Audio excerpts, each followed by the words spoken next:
Tom Hartman here on the news. You need to know this. The election fix in Florida is in.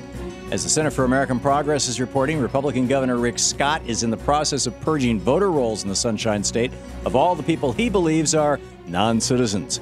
But early lists compiled by the governor's office show numerous errors, with legal voters having their rights stripped away.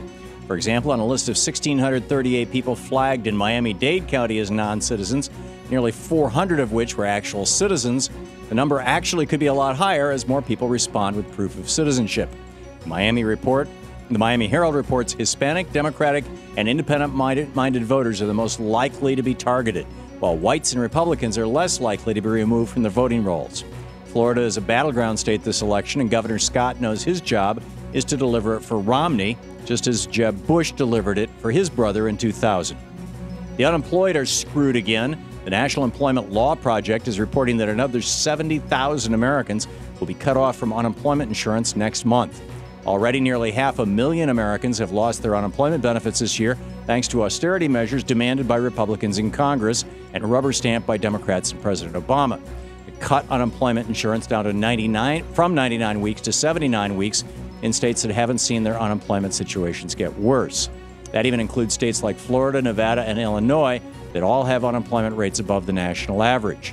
So what does this mean?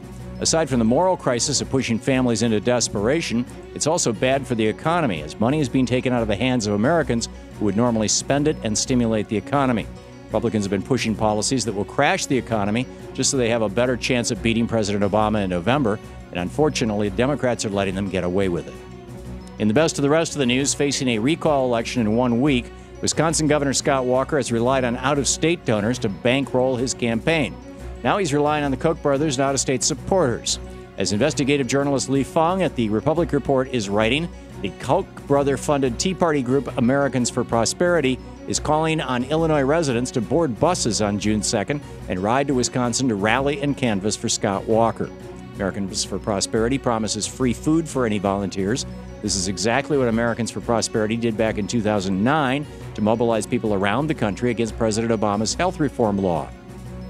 Unlike the truly grassroots movements that collected 1 million signatures to recall Walker from office, the Koch-funded effort to keep Walker in office is nothing but AstroTurf being orchestrated by the same corporate shills and billionaires who Walker has pledged to govern on behalf of. While the torture may have ended, the extrajudicial killings have not. The New York Times is out with a new piece reporting on President Obama's kill list, filled with names of suspected terrorists that the president personally oversees and signs off on final orders to kill. The list includes American citizens, women, and teenagers. The Constitution makes it very clear everyone, including non-citizens, have the right to a trial before being killed. But Bush and Cheney made us so frightened after 9/11 that we've thrown the Constitution out the window and given dictators and tyrants around the world justification to create their own kill lists. The violence in Syria may have finally reached a tipping point. On Friday night, at least 108 people were killed in a massacre in the town of Houla, including 34 women and 49 children. The victims appear to have been shot at close range, and witnesses blame the killings on pro-government militia that have been used as mercenaries for the Assad regime. Following the killings, 8 nations, including France, Germany, Britain, Italy, Spain, Canada, Australia, and the United States, expelled Syrian diplomats from their countries, and even Russia, which has stood in the way of UN sanctions against Syria, condemned the violence and blamed the Assad regime for not looking out for the security of its citizens. Let's hope Assad's ruthless grip on power in Syria may soon be slipping. Radioactive fish are now swimming in U.S. waters. Scientists have, for the first time, discovered bluefin tuna that were contaminated by the Fukushima nuclear crisis in Japan last year, swimming off the coast of California. Radioactive cesium 10 times above the normal level was found in the fish, though health officials say the levels are too low to be considered a health threat. Then again, no amount of radiation is good for you. Meanwhile, back at the crippled nuclear plant, a bulge was detected in the walls of Reactor 4, increasing fears that the structure holding tens of thousands of highly radioactive spent fuel rods is not sound. Should the building for Reactor 4 give way, it could trigger a nuclear disaster even worse than Chernobyl. Does anyone out there still think nuclear power is a good idea?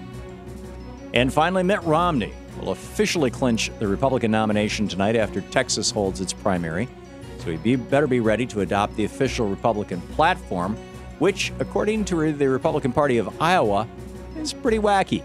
The platform includes a flat-out rejection of climate change, the elimination of several federal departments, including education, energy, health and human services, the teaching of creationism in school, a total ban on pornography, a repeal of all hate crimes laws, the end of the minimum wage, the implementation of anti-Sharia laws, the passage of so-called stand your ground and shoot first laws, a call to end the Federal Reserve Bank, and the right for Iowa to nullify any federal law it doesn't like. So Mitt Romney, your mission, if you should choose to accept it, is to represent your party as it tries to take America back to the 1800s. Good luck, Willard. And that's the way it is today, Tuesday, May 29th, 2012. I'm Thom Hartmann on the news.